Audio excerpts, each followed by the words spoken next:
So, Tim Kaine, the guy who almost became vice president with Hillary Clinton, starts criticizing Marco Rubio after he says our rights come from God. But watch how fired up Ted Cruz gets in response.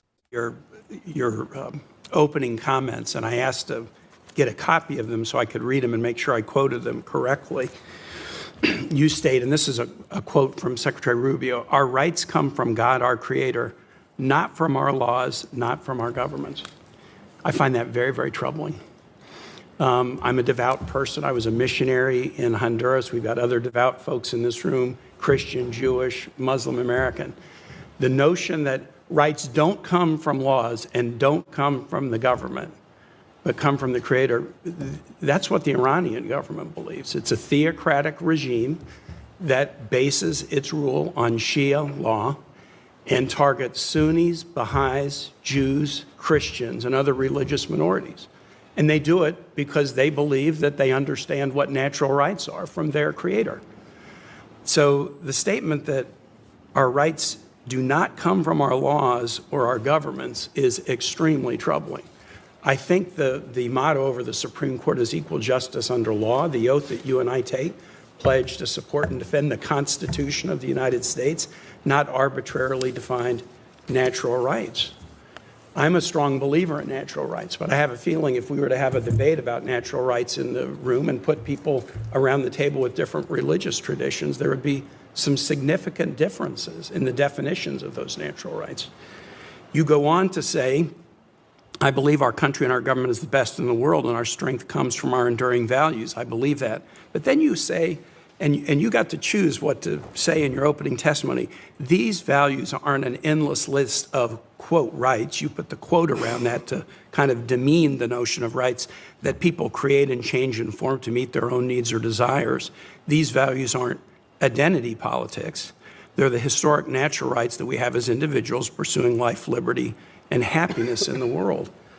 Pursuing life, liberty, and happiness. The State Department's Human Rights Report has just struck out all references to the rights of LGBTQ people in countries and the way countries treat LGBTQ people. I mean, do they have a right to liberty? Do they have a right to life? Do they have a right to happiness? Senator Murphy pointed out that the Human Rights Report has taken out information about freedom of association, about freedom of expression, about exploitation of children, about prison conditions. These were all part of the human rights reports that have been done for years by the State Department. I think these are things that are connected to life, liberty, and the pursuit of happiness. They've now all been removed from the State Department's annual human rights report. And the notion that, well, we wanted to make it shorter or more readable just doesn't pass the laugh test with me and many others on this committee. I'm not really going to ask you about your testimony because I believe you offered that in a very sincere way, and I don't want to try to change your opinion on something you sincerely believe. But the notion that our rights do not come from our laws or our government should make people very, very nervous.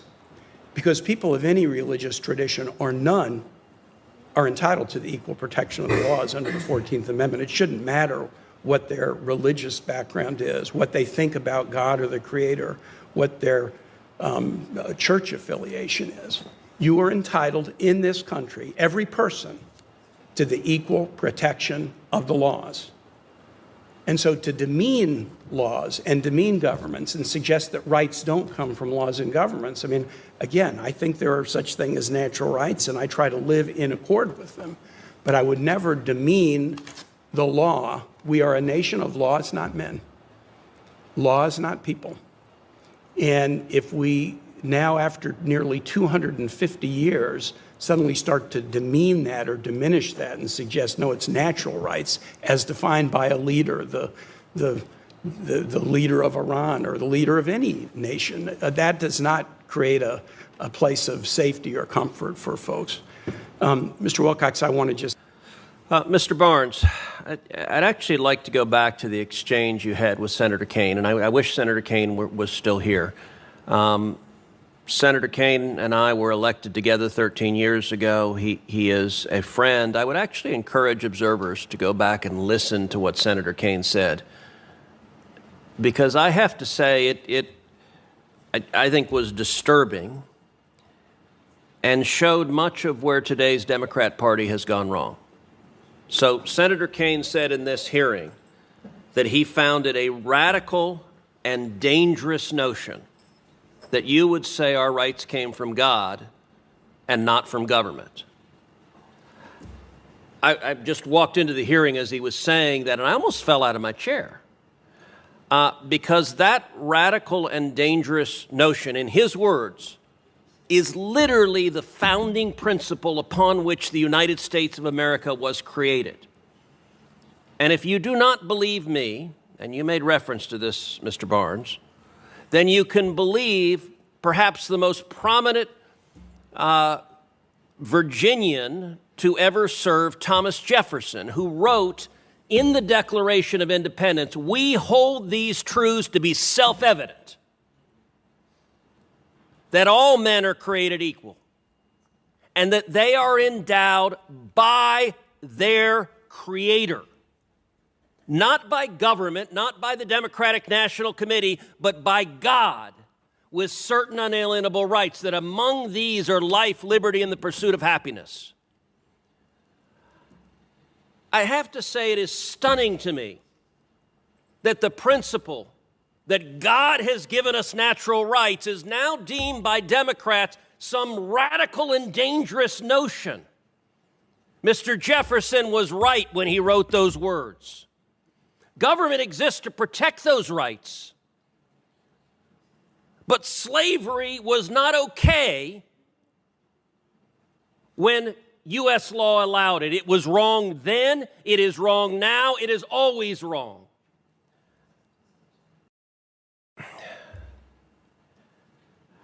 I guess I would just ask you, your role is going to be very much a role designed to defend human rights across the globe. Do you agree with what I just said? And what do you think about the concept that the founding principles of America are radical and dangerous? What do you think about that particular notion? Yes, Senator, I appreciate the question. And I'll just say, I think one of the ideas behind, we have a new office in DRL, Office of Natural Rights, post the reorganization. I think one of the ideas behind that is you actually have the most consensus behind these natural rights than the kind of, maybe hot button issues of the day. And so we should champion those. As Senator Kaine mentioned, all are created equal. We agree with that. That's in the Declaration of Independence, as is endowed by their creator with certain unalienable rights. The reason we have the Constitution and the Bill of Rights isn't to protect the government. It's to protect the people from the government. Because our founding fathers knew that if you gave a government too much power, they never see that power back to the people. Our rights as human beings don't come from government. They come from God. Just reach into your pocket and take out a dollar bill. What does it say right there? In God we trust. In fact, there's a subsection of the Declaration of Independence, and it says, "We hold these truths to be self-evident, that all men are created equal, that they are endowed by their Creator with certain unalienable rights, and among these are life, liberty, and the pursuit of happiness." Nowhere in that does it say our rights come from the government. Had Hillary Clinton won in 2016, or had Kamala Harris won in this previous election, those who are religious, those who believe in God, would have been persecuted. I mean, it happened under Joe Biden. They were closing down churches. You can't be 6 feet away from other people. And if you had a loved one who died during COVID, you can't celebrate their life because government overreach said, you know what, for the safety of other people, you can't do this because you risk spreading a disease that has a 0.0001 mortality rate. It was sick. It was demented. And can you imagine how much worse the overreach of power would have been had that been a more deadly disease? Just go back to the history of America. America was founded by people who wanted to rebel, people who wanted to exercise their religious freedoms and their rights as human beings freely and without oppression from their ruling class. Tim Kaine wants to sit here and say how devout he truly is. If you were devout, you wouldn't be trying to strip away Americans' rights. You think it's a coincidence that the downfall of America is coinciding with taking religion away from the country, taking it away from the classrooms? I think we need to go back to our roots, and that's exactly what Trump is trying to do. Kind of reminds me of back when I was in high school. That was around the time when this was all becoming hip. And they said just because during the Pledge of Allegiance you had to say under God, They refuse to do so. We just need to go back to the basics. And I'm pretty convinced Tim Kaine's never read one of our founding documents, because it says right there, our rights were granted by our Creator. But this guy doesn't know that. But yeah, let me know your thoughts on this down below. If you had to pick, would you rather have had Hillary Clinton get in 2016 or Kamala Harris get in 2024? What would you choose? I know they're not great options, but if you had to pick, which one would you do? And if you enjoyed this, make sure to smash that like, comment, subscribe, and I wish you guys nothing but the best.